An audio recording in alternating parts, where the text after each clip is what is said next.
Welcome to the second episode of the Fresh Off the Rail or the Streetwear Nation podcast. My name is Tirsa. I will be hosting. Um, I'm very excited to have you all.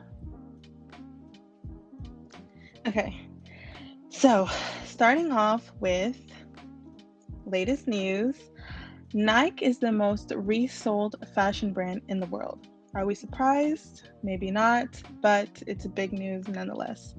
Resale platforms like eBay, Depop, ASOS Marketplace, and Etsy show Nike as the most listed and resold brand with 1.16 million listings. For those of you who don't know what Depop is, it's an app that acts as an online fashion marketplace where you can find all kinds of items. I myself on Depop have found Chanel items to small business items. There's really something for everybody on that application. Depop had the largest amount of listings, making up almost half of all listings. A few other brands that made the most resold list would be ASOS, Adidas, and Ralph Lauren. Now, June is Pride Month, so we're talking about gender fluid styles.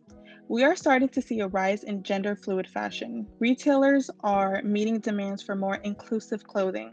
Gender neutral brands like Tomboy X, Les Boys, Les Girls reject gender labels and market their items to everyone.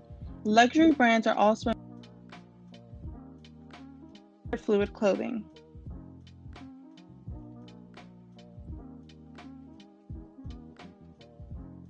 Sorry guys, there seems to be a connection problem.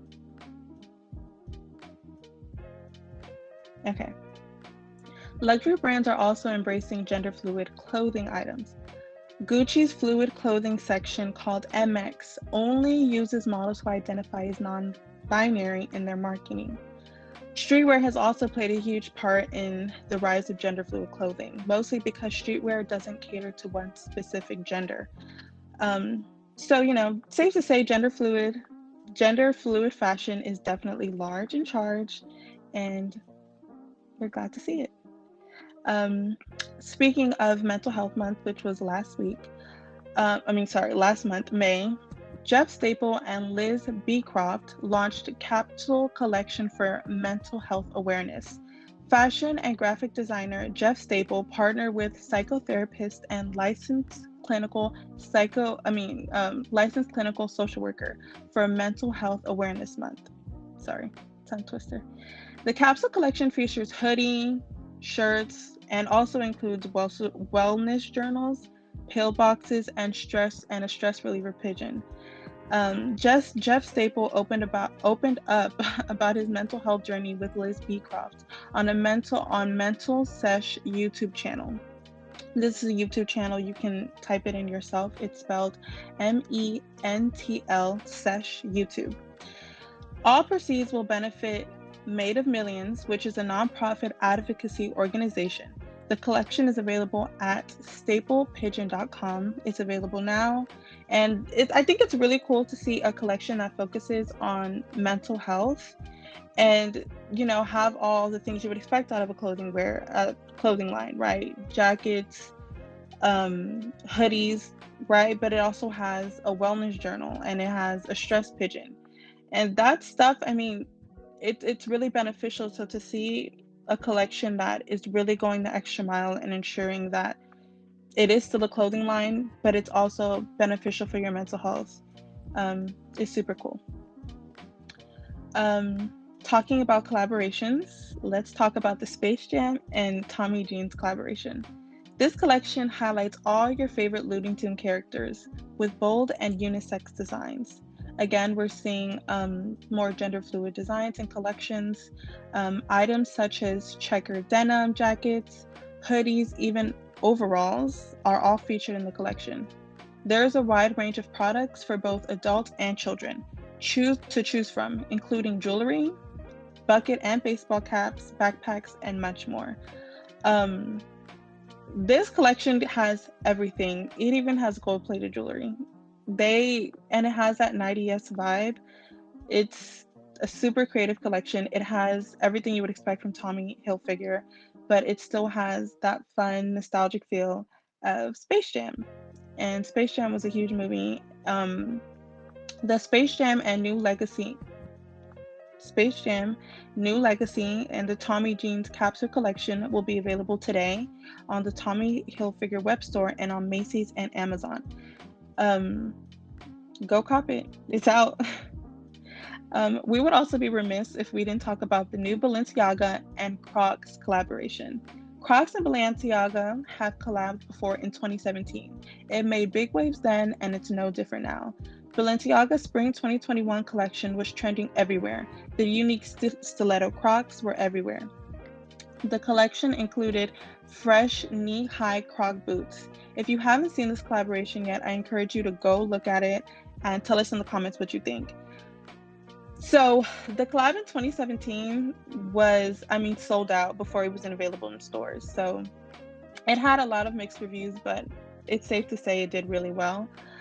Crocs has even been killing it now with collabs. The Drew House collab with Justin Bieber sold out, and Nicki Minaj practically broke the internet with her IG post featuring her hot pink Crocs. So good on Crocs, they're really doing their thing. They have collabs with Post Malone. Everybody has a pair of Crocs now. This could be chalked up to the quarantine, right? Crocs were pretty popular before the quarantine, but I think a lot of people started wearing it more because we were all in the house. They're comfortable, fun shoes. Well, why not wear them? So it's cool to see them on high fashion runways. So we'll see how they do when they come in stores. Speaking of Instagram, a reel by High Snobiety, it's literally spelled like society, but instead of the so, it's snob, so Snobiety, was sent to me that talked about laundromats in Japan that have washer and dryer for sneakers. Someone sent me this reel, and it's literally a laundromat, and in the laundromat, on the corner, somewhere in the corner, there's a washing machine and a dryer exclusively for sneakers. No rain boots, no slippers, no leather, straight sneakers. These coin laundromat machine make it so easy to clean. I think in the reel, she said it took about an hour, and it was only $3, about $3. Somebody in the States needs to get on this, because if this is an investment, I don't know what is. I would be at that laundromat every day. How many times? I can't tell you how many times I bought shoes and then stopped wearing them just because they were dirty. And it was such a hassle to clean them myself. For sure. I'm with it. I'm willing to invest. So a special surprise is we have a guest. So let's invite her on. Here we go. Hi. So this is Jules. She is our guest today. Hand clap. Yes. Hi. The screen just froze. Sorry. No. So Jules wears many hats. Talk about some of the things you do, Jules. Well, I'm a model. I do acting. I just started a styling business. I was going to school for fashion merchandising. I'm taking a break because it's summer. Sometimes I make clothes. Mm-hmm. I've seen some of your designs. We are currently sitting at my desk that has my sewing machine in front of me. It's like my sewing room. But yeah, that's kind of it. I know that should list 12 things. That's it. No, but so we have Jules on. For those of you who don't know her, she is a stylist. That is one of the many things she does. So today we're going to be talking about your process in styling. Now, what caused you to become a stylist? I've always been really interested in fashion, and that's one of the main reasons why I go to school for fashion merchandising, and I enjoy making clothes and shopping. But really what kind of happened was I have a shopping problem. So I accumulate a lot of clothing over time. And for my photo shoots that I do, I normally style myself for a majority of them. And I have a lot of clothing to work with. So I kind of went through all this clothing that I was trying to sell that like I just never got around to sell or just wasn't selling, or that Plato's Closet like wouldn't accept because it was out of season. And I decided that I'm gonna use it and try to make money and also do something that I really enjoy, which is putting outfits together and like experimenting and kind of playing with clothing. So I have like a giant clothing rack outside the store, and it has 135 plus pieces of clothing, articles of clothing. Whoa. And I believe I have like 10 pairs of shoes, and I have like 3 purses. I don't know, but styling just kind of happened naturally. I just kind of was like, I'm going to make a business, and I have my own little logo and everything that one of my friends made me. And yeah, it's been pretty exciting. I've had like a few clients. I just did a giveaway and one of my friends won. So that was pretty exciting. And I styled my first male client recently, which actually went pretty well. So I'm pleased. Okay, so yeah, I mean, that really resonates. All of your looks, the people you style, it just all comes off as so different, right? Through your page, none of your looks ever look the same. Oh, thank you. So where does the inspiration come from when you're styling yourself and your clients? Honestly, like other people. And that's kind of just like unoriginal. Be like, oh, I get inspiration from other people. But I always kind of change the idea. Like whenever I work with a photographer and I work, we make like a mood board kind of thing. I have made real mood boards because I had to for school. But mood board is just like, I just send them a bunch of pictures. It's kind of like the overall, I call it the vibe. The overall vibe of the shoot is kind of what I send them pictures of. So sometimes it's pictures I have saved on Instagram from scrolling through the accounts that I follow. I follow photography accounts, models, styling accounts, like fashion accounts, and a lot of brands. And then also Pinterest. I love Pinterest. I don't know what it is, but like sometimes you'll like open your personalized little Pinterest page and you're just like, my Pinterest gets me more than I get myself. It really does. So Pinterest, and Instagram, and sometimes things kind of randomly pop in my head. Sometimes I have dreams about things that I'm gonna wear, and then I wake up and then I put it together and it works. So I don't know, it's just kind of my surroundings, I guess, would be my answer. Mm-hmm. Okay, well, I agree. So whenever you do your styling, right? If you do it yourself, you do your own shoot. Obviously, you're the creative behind it. But obviously, you model, so that means sometimes you're adapting to someone else's vision. How would you say modeling has influenced your style, your personal style? Well, first I just want to say that when I do my own styling thing, it's normally when we're like me and a photographer are collaborating. So none of us are getting paid and we're both just putting our creative ideas out there.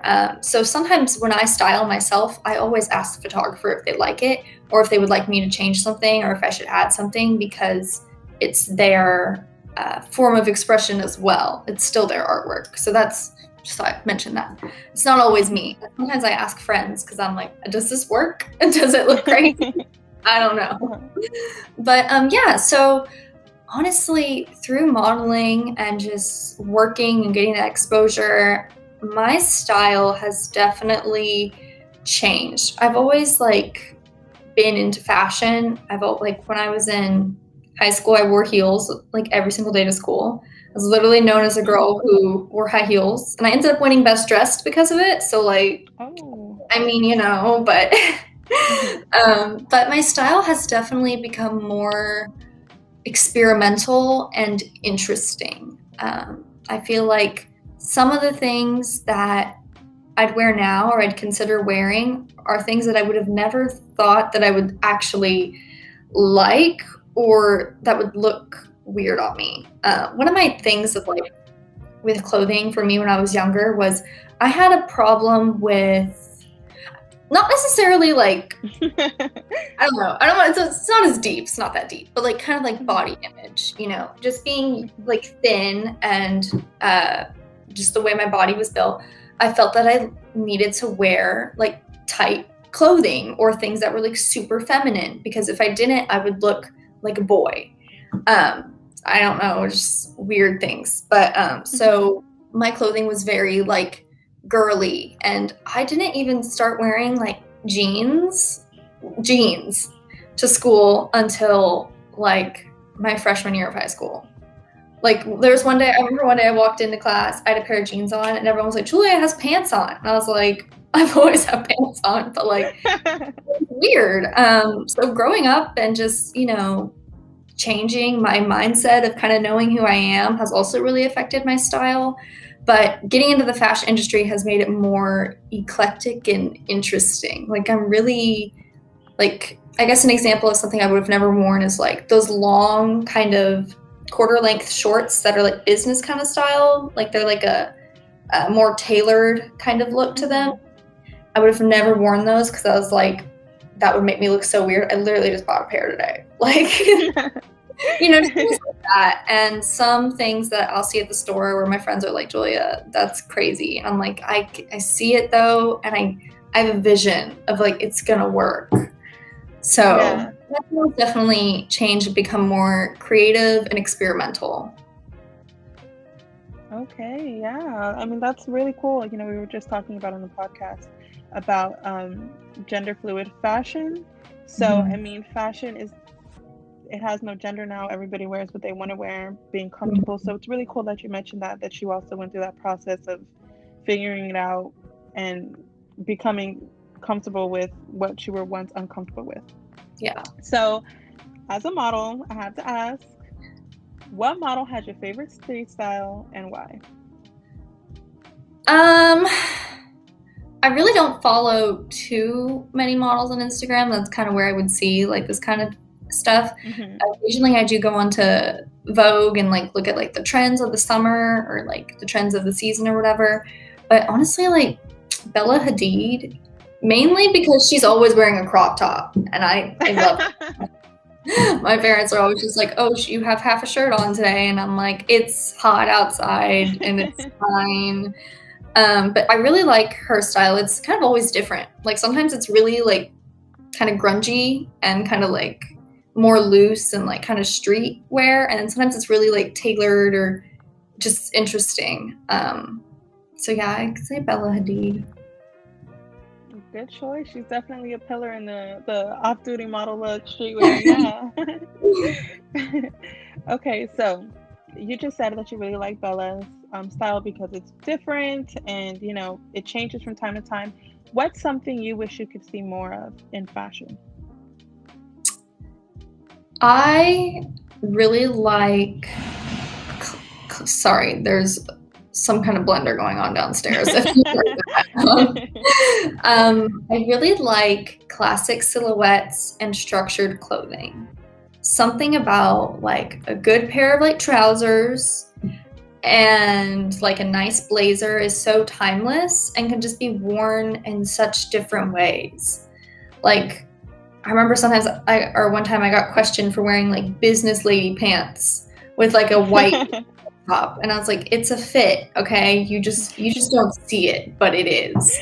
And you can take those classic pieces that were once like so like sophisticated and then give it something else to give it that juxtaposition and change the look like completely. And I think that's really interesting, and I really enjoy a good blazer. So okay. No, yeah, I get it. I mean, a good blazer can do wonders. Go casual, go business, hey. Yeah. Okay. So, last question. What is your favorite trend of the summer so far? This one I had to do some research. Okay. I definitely, things that I've seen a lot that I also really do like, white boots. I have a pair of white small little boots I've had for like 3 years, and I've worn them to death. The little heel on the bottom keeps breaking. I keep hot gluing like a new one on there. I love those things. They go with everything. And because they're shorter, they're not like super hot. But also, I think like scarves. I love wearing like a scarf in my hair or wearing it as a shirt. sometimes. Or, That is a putting trend, around yeah. your neck. Or one time I wore my scarf that I've also worn as a shirt, as a belt. I like put it through the things of my shorts, and I like wore it as a belt. But another thing I saw, I had to look up because I wanted to know what the summer and spring trends were for 2021. That I saw on Vogue was, which I didn't really realize that this was a trend, but after like seeing what it said, like it actually is, like I've been seeing it a lot, but I've always loved it, is the return of the corset. Yeah, so I have a black one that's like lace that I've had for like maybe a year and a half now. I love that thing. I style that thing in like so many different ways. Put it like on top of shirts, or just wear it on its own, or like on top of a dress or whatever. So I always love corsets. I don't really know exactly what it is about them. Maybe it's the feminine kind of look of them that they have that I really like. Almost like a princess kind of look, which is like who wouldn't be a princess? So maybe that's what I'm drawn to. I just bought one today. I went thrift and I got a white one. But the return of the corset was in Givenchy Spring Show, and let's see, Vivienne Westwood, Alexander McQueen, Moschino, and then some other ones. But I didn't even realize that was really what was happening. But if you look at like your fast fashion websites now, you go to those, like you will see a lot of corset tops, or even things that have that kind of boning or same kind of structure. So it's interesting. I really didn't even notice that until I read that. No, yeah, actually, yeah, we have been seeing that a lot. It's really cool that you mentioned that. I think I have a look I'd send you that I think you'd like, but okay. Thank you, Jules. It was really fun having you on. If you guys don't follow Jules, please follow her. Her Instagram is tagged below. I promise you won't regret it. I was actually talking to a colleague of mine, and your picture popped up first on my feed.